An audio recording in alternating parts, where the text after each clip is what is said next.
Hello everyone. आज हम लोग समझेंगे कि मेथड्स ऑफ फैक्टराइजेशन आखिर कौन कौन से हैं, कौन कौन से मेथड्स ऑफ फैक्टराइजेशन होते हैं। तो पहला है फैक्टराइजेशन बाय एचसीएफ मेथड, दूसरा है by the grouping the terms, and the third one is by splitting the middle term, the fourth one is by using the identities like a square minus b square, whole square of a plus b and a minus b whole square. So ये 4 methods हैं जिनसे हम किसी भी expression को या किसी भी पॉलिनोमियल को हम फैक्टराइज कर सकते हैं। ठीक है, आज हम लोग पढ़ेंगे बाय ग्रुपिंग द टर्म्स। इससे पहले की वीडियो में हम लोगों ने सीख रखा है कि हम एचसीएफ की मदद से कैसे किसी भी पॉलिनोमियल को या किसी भी एक्सप्रेशन को हम कैसे फैक्टराइज करते हैं। ठीक है, हम लोगों ने लास्ट की वीडियोस में सीख रखा है पहला वाला एचसीएफ मेथड। आज हम लोग समझेंगे how to factorise a polynomial when there is a grouping of the terms given. ठीक है, बाय ग्रुपिंग मेथड हम लोग समझेंगे कि ग्रुपिंग की मदद से हम कैसे फैक्टराइज कर सकते हैं। चलिए, इसका एक हम एग्जांपल ले लेते हैं ग्रुपिंग मेथड का।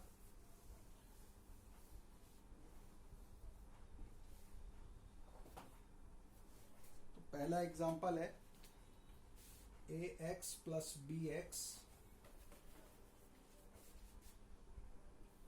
ए x plus b x plus a y plus b Y.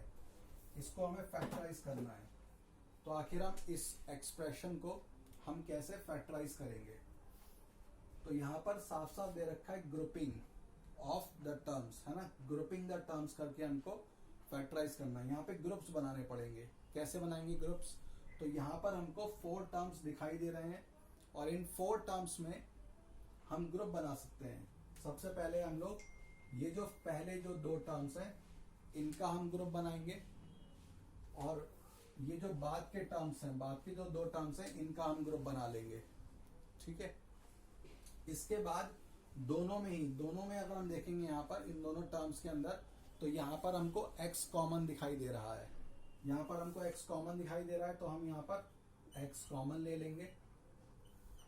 हम लोगों ने लास्ट वीडियोस में हम लोगों ने यही सीखा था एचसीएफ मेथड में कि हाईएस्ट कॉमन फैक्टर इन दोनों में हमको क्या दिखाई दे रहा है, दोनों में ही x आ रहा है, दोनों में ही हमको x दिखाई दे रहा है। तो हम यहाँ पर x को कॉमन लिख लेंगे।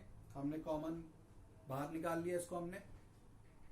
तो अंदर क्या लिखा जाएगा? जब हमने इस टर्म में से x को बाहर निकाल लिया तो a ही आएगा, है ना। जो रिमेनिंग फैक्टर्स थे वही तो अंदर आएंगे। तो यहाँ पर लिखा जाएगा a देन प्लस x बाहर निकाल रखा है तो आएगा रिमेनिंग फैक्टर b, अंदर आ गया। आई थिंक इतना समझ में आ गया होगा। अब यही हमको यहाँ पर भी करना पड़ेगा। जैसे हम लोगों ने यहाँ पर एक ग्रुप बनाया है, जैसे हमने यहाँ पर फैक्टराइज किया है ना एचसीएफ लेकर के, बिल्कुल वैसे ही हम यहाँ पर भी फैक्टराइज करेंगे। तो यहाँ पर हमको कॉमन दिख रहा है, यहाँ पर हाईएस्ट कॉमन फैक्टर क्या दिख रहा है? जैसे यहाँ पर हाईएस्ट कॉमन फैक्टर x दिख रहा था, वैसे यहाँ पर हमको हाईएस्ट कॉमन फैक्टर y दिख रहा है ना। दोनों टर्म्स में ही y आ रहा है, दोनों में ही y कॉमन है। तो यहाँ पर हम y लिख लेंगे, फिर हम ब्रैकेट लगाएंगे। अच्छा, y तो बाहर है, तो जो रिमेनिंग फैक्टर है वो a अंदर आ जाएगा, देन प्लस आ जाएगा, और y अगर बाहर है तो यहाँ पर b आ जाएगा। ठीक है जी। अब यहाँ पर हम लोगों ने देखा कि हमने दो जो टर्म्स है इनको हमने अभी फैक्टराइज किया। अभी हम लोगों ने इनको यहाँ से कॉमन निकाला है। फैक्टराइज अभी हुआ नहीं है, फैक्टराइज अभी होगा। तो अब देखिए यहाँ पर अगर हम ऑब्जर्व करें तो दोनों ही जगह, मतलब ये एक टर्म तो ये बन गया जिसमें x और a प्लस बी आ रहा है, और एक दूसरा टर्म बन गया y और a प्लस बी, है ना। दोनों ही टर्म्स में हमारे पास a प्लस बी का ग्रुप है ना। दोनों तरफ हमारे पास a प्लस बी का ग्रुप है। दोनों a प्लस बी, दोनों तरफ हमको a प्लस बी कॉमन लिख रहा है, तो हम a प्लस बी को अगेन कॉमन ले सकते हैं। हमारे पास 2 टर्म है जिसमें कि a प्लस बी हमारे पास कॉमन है।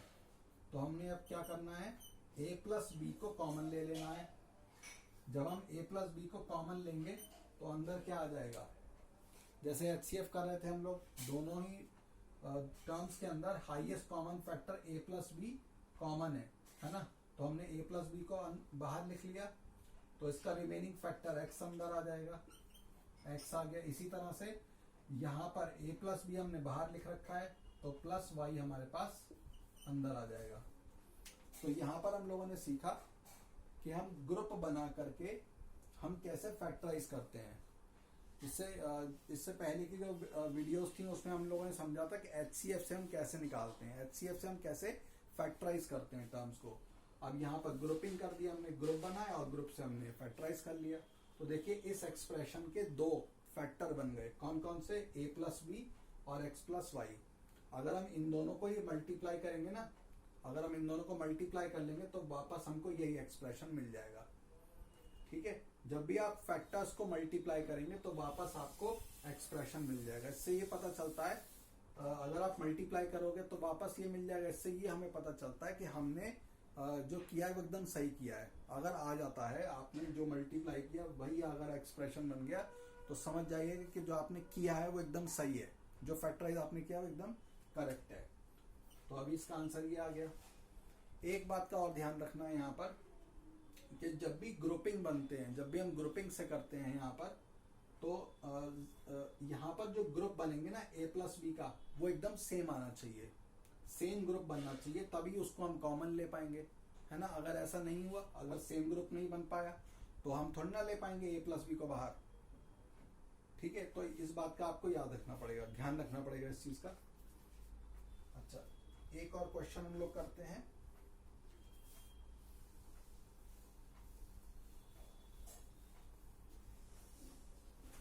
Next question is, suppose we have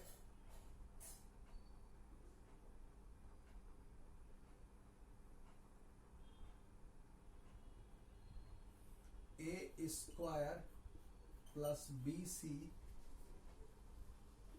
plus ab plus ac। Suppose हमारे पास ये क्वेश्चन है, इसको हमें फैक्टराइज करना है। कैसे करेंगे, तो अभी मैंने बताया, देखो यहाँ पर 4 टर्म्स आ रहे हैं, यहाँ पर 4 टर्म्स आ रहे हैं, तो पहले के 2 टर्म्स और बाद के जो 2 टर्म्स हैं उसमें से हम कॉमन ले लेंगे। लेकिन अब इस क्वेश्चन में अगर हम देखें यहाँ पर, तो यहाँ पर पहले 2 टर्म्स में हमें कुछ भी कॉमन दिखाई नहीं दे रहा, क्योंकि यहाँ पर a स्क्वायर और यहाँ पर b सी है ना। यहाँ पर तो कॉमन दिख रहा है हमको, यहाँ पर तो हमको दोनों ही जगह पर दोनों टर्म्स में a कॉमन दिख रहा है यहाँ पर, है ना। लेकिन प्रॉब्लम ये कि यहाँ पर हमको कॉमन नहीं दिख रहा है, तो क्या करना पड़ेगा, तो यहाँ पर हम टर्म्स की शिफ्टिंग करेंगे, है ना। ग्रुप अगर हमको बनाना है, अगर हमको कॉमन लेना है, तो हमें कुछ ना कुछ यहाँ पर चेंज करना पड़ेगा क्वेश्चन में। तो हम क्या कर सकते हैं यहाँ पर कि हम इस ए बी वाले टर्म को तो हम इधर शिफ्ट कर लेंगे और बी सी वाले टर्म को हम इधर शिफ्ट कर लेंगे। क्वेश्चन पे कोई फर्क तो पड़ेगा नहीं, है ना, क्योंकि ये पूरा एक्सप्रेशन है और पूरा एक्सप्रेशन जो है वो एक तरह से प्लस में है। ये तो प्लस में तो आप किसी भी नंबर को आगे पीछे करके लिखिए, क्या फर्क पड़ता है, 3 + 2 लिखो या 2 + 3 लिखो, कोई फर्क थोड़ी ना पड़ जाएगा, एक ही बात है। तो इसीलिए हम लोग यहाँ पर अब इसको चेंज कर लेंगे। a स्क्वायर लिखा, ए बी को हम लिखेंगे पहले और बी सी को हम लिख देंगे आगे की तरफ और प्लस ए सी। इससे हमारा पर्पस सॉल्व हो रहा है। ऐसा हमने क्यों किया, क्योंकि हमको जो हमारे पहले वाले जो 2 टर्म्स है उसमें कॉमन नहीं निकल रहा था, तो इसीलिए कॉमन निकालने के लिए हमने यहाँ पर चेंजिंग कर दी, है ना, टर्म्स को हमने शिफ्ट कर दिया। अब देखिए यहाँ पर भी a हमको कॉमन दिख रहा है दोनों जगह, और यहाँ पर हमको c कॉमन दिख रहा है। दोनों ही टर्म्स में हमको c यहाँ पर कॉमन दिख रहा है, हाईएस्ट कॉमन फैक्टर यहाँ पर c है और यहाँ पर हाईएस्ट कॉमन फैक्टर a है। तो हम हाईएस्ट कॉमन फैक्टर निकालेंगे दोनों टर्म्स में और ग्रुप बनाएंगे। तो यहाँ पर कॉमन फैक्टर है a, तो अंदर लिखा जाएगा a प्लस b, है ना, क्योंकि यहाँ पर 2 बार a आ रहा था, a स्क्वायर है ना, मतलब a इंटू a, तो a हमने बाहर लिख लिया तो a अंदर आ जाएगा रिमेनिंग फैक्टर। इसी तरह से ए बी में से अगर हमने a को बाहर निकाल लिया तो b अंदर आ जाएगा, है ना। अब इसी तरह से यहाँ पर हमको कॉमन लेना है तो प्लस लिखेंगे, और यहाँ पर दोनों जगह कॉमन फैक्टर आ रहा है सी, तो सी लिखा, ब्रैकेट लगाया। अब जब सी बाहर है तो बी अंदर आएगा, अगेन इसका सी बाहर है तो प्लस ए आ जाएगा। अब देखिए यहाँ पर ए प्लस बी आ रहा है, यहाँ पर बी प्लस ए आ रहा है, दोनों का मतलब एकदम सेम है, क्योंकि ए प्लस बी या ए प्लस बी या बी प्लस ए, बात तो एक ही है ना। अभी थोड़ी देर पहले बताया 3+2 लिखें या 2+3 लिखें, क्या फर्क पड़ता है। तो हम इस b प्लस ए को a प्लस बी भी लिख सकते हैं, तो जरा चेंज कर लेते हैं। हम लिख लेंगे c a प्लस बी, और इसको हमने एज इट इज नोट कर दिया a प्लस बी। अब आप देखो, जो इससे पहले मैंने समझाया था, मैंने कहा था कि दोनों टर्म्स के अंदर दो टर्म्स बन रहे हैं, यहाँ पर एक टर्म ये बन रहा है, एक टर्म ये बन रहा है, बीच में ऑपरेटर है प्लस का, तो दोनों ही जगह पर हमारे पास a प्लस बी कॉमन आ रहा है, तो हम a प्लस बी को कॉमन ले लेंगे। दोनों ही जगह पर क्या है, a प्लस बी कॉमन आ रहा है ना, तो हम a प्लस बी को कॉमन ले लेंगे, ब्रैकेट लगाएंगे, हाईएस्ट कॉमन फैक्टर हमने a प्लस बी को बाहर ले लिया है ना, दोनों टर्म्स में a प्लस बी कॉमन आ रहा था तो हमने कॉमन ले लिया। a प्लस बी अगर बाहर है तो अंदर क्या लिखा जाएगा, a लिखा जाएगा, क्योंकि ये रिमेनिंग फैक्टर है। a प्लस बी को तो आपने बाहर निकाल लिया तो a अंदर आ जाएगा। इसी तरह से ये वाला a प्लस बी बाहर है तो प्लस सी अब अंदर आ जाएगा, है ना। यहाँ पर a प्लस बी बाहर है तो c प्लस सी अंदर आ जाएगा। अब देखो इसके दो फैक्टर बन गए, इसके दोनों फैक्टर बन गए। तो जब इसके दोनों फैक्टर बन गए, इट मीन्स हम लोगों ने जो फैक्टराइज किया है, मतलब हमने इस एक्सप्रेशन को फैक्टराइज कर लिया, तो ये इसका आंसर है। ठीक है। अच्छा, इसके बाद जो है एक क्वेश्चन और आ जाता है, एक क्वेश्चन और मैं करवा देता हूँ इसी से रिलेटेड, बट उसमें जैसे अभी हम लोग ये क्वेश्चंस कर रहे हैं, जैसे यहाँ पर सारे टर्म्स हम देख रहे हैं कि पॉजिटिव हैं, सारे टर्म्स प्लस के हैं, लेकिन अगर कभी भी ऐसा हो जाए कि कोई टर्म नेगेटिव हो जाए, है ना, तो उसका एक बेसिक आपको याद रखना पड़ेगा, वो बेसिक मैं आपको समझा रहा हूँ। ठीक है, अभी मैं इसको रब कर रहा हूँ।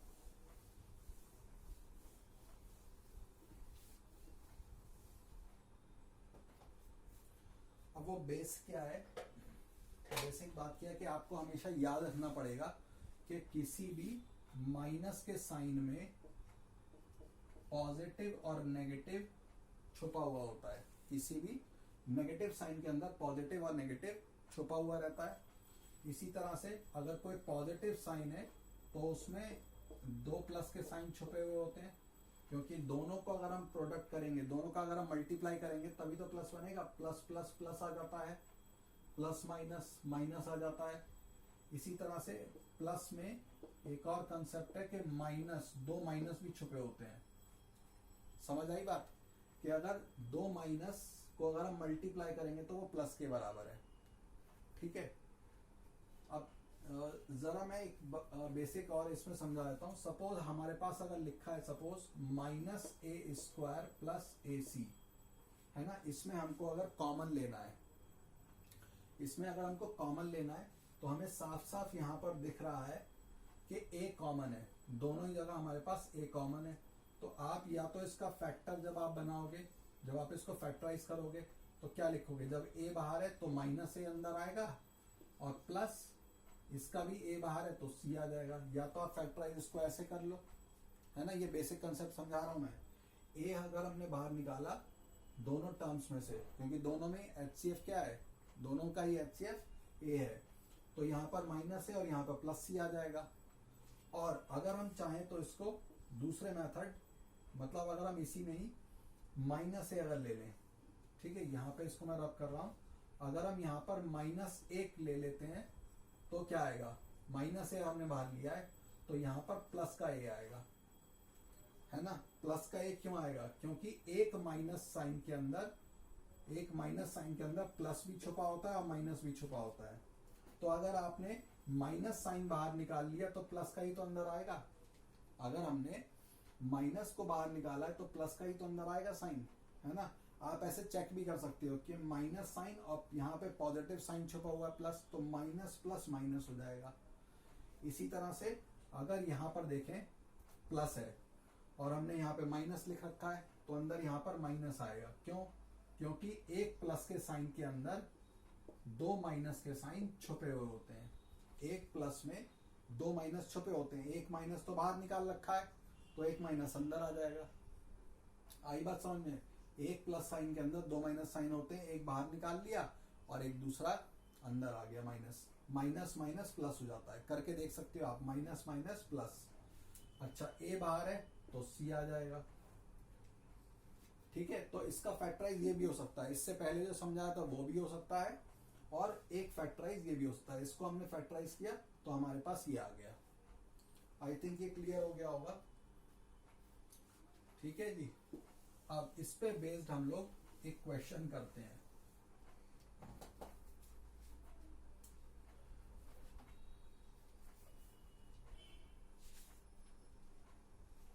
तो सपोज अगर हमको दे रखा है ए एक्स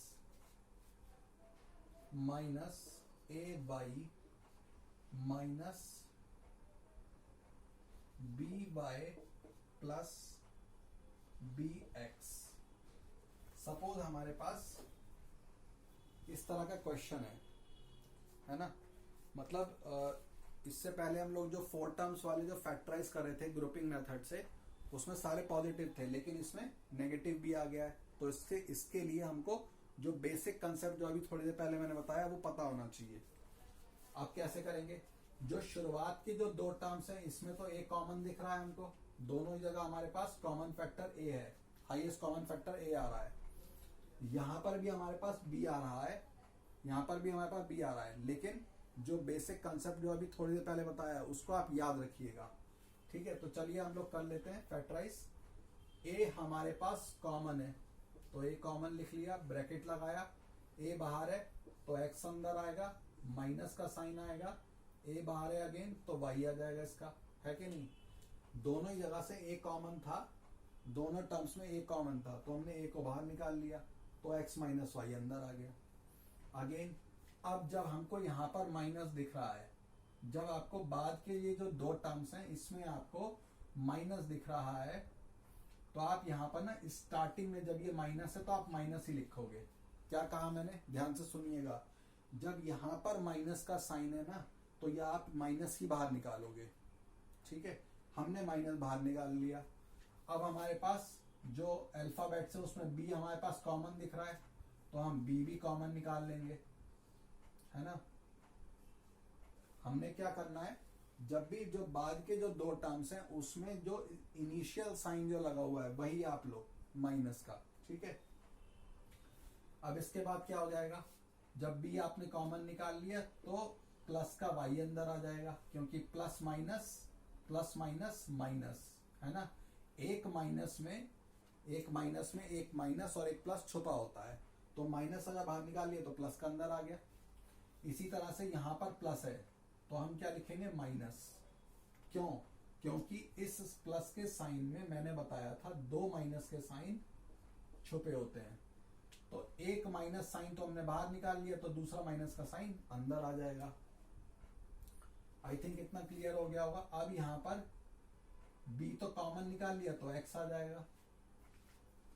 अब इसके बाद इसको कैसे फैक्टराइज करेंगे? यहाँ पर x माइनस वाई और y माइनस एक्स डिफरेंट आ रहे हैं, तो क्या करना पड़ेगा? अगर हम इधर, क्योंकि x माइनस वाई है, अगर हम इसको x माइनस वाई करना चाहते हैं तो इसको हमें एक तरह से चेंज करना पड़ेगा, x माइनस को पलटना पड़ेगा। तो जब हम इसको पलट लेंगे तो यहाँ का साइन चेंज हो जाएगा, है ना। मतलब a तो ऐसे लिखा जाएगा, x माइनस वाई भी ऐसे लिखेंगे। अब यहां पर हम कर देंगे साइन चेंज, प्लस कर देंगे और यहां पर लिखा जाएगा x माइनस वाई। क्या मतलब हुआ? क्या कहा मैंने? अगर हमको दोनों ग्रुप्स सेम करने हैं, क्योंकि हम ग्रुपिंग से कर रहे हैं ना, ग्रुपिंग वाले मेथड से हम लोग फैक्टराइज कर रहे हैं, तो दोनों ग्रुप सेम होने चाहिए। तो ग्रुप सेम करने के लिए हमें इसको चेंज करना पड़ेगा। तो जब हमें इसे चेंज करना पड़ेगा मतलब इनको हमने एक तरह से उल्टा कर दिया, पलट दिया। तो जब हमने इसको पलट दिया यहाँ पर, तो इधर वाला जो साइन था वो चेंज हो गया। क्वेश्चन पे कोई फर्क नहीं पड़ा। देखो पहले भी माइनस का बी वाई था, अगर हम इन दोनों को मल्टीप्लाई करेंगे तो यहाँ पर माइनस का बी वाई आ रहा है और यहाँ पर भी माइनस का बी वाई है। ऊपर भी प्लस का बी एक्स बन रहा है क्योंकि माइनस माइनस प्लस हो रहा है और बी एक्स बन रहा है, तो प्लस का बी एक्स आ रहा है। ऐसे यहाँ पर भी प्लस का बी एक्स बन रहा है। तो क्वेश्चन चेंज नहीं होना चाहिए, ठीक है, याद रखिए क्वेश्चन में कोई भी चेंज नहीं होना चाहिए। आप अगर चेंज कर रहे हो तो क्वेश्चन जो पहले का था वही क्वेश्चन आपका बाद में भी रहना चाहिए। अब यहाँ पर ग्रुप सेम हो गए, दोनों ग्रुप सेम आ गए, x माइनस वाई। तो हम आगे इन दोनों टर्म्स में x minus Y is common, ये कॉमन है। हम अब यहाँ पर ब्रैकेट लगा लिया हमने, x माइनस वाई अगर बाहर है तो रिमेनिंग फैक्टर a आ जाएगा और फिर प्लस का साइन, ये वाला फैक्टर बाहर है, x माइनस वाई हमने बाहर निकाल लिया तो प्लस b अंदर आ जाएगा।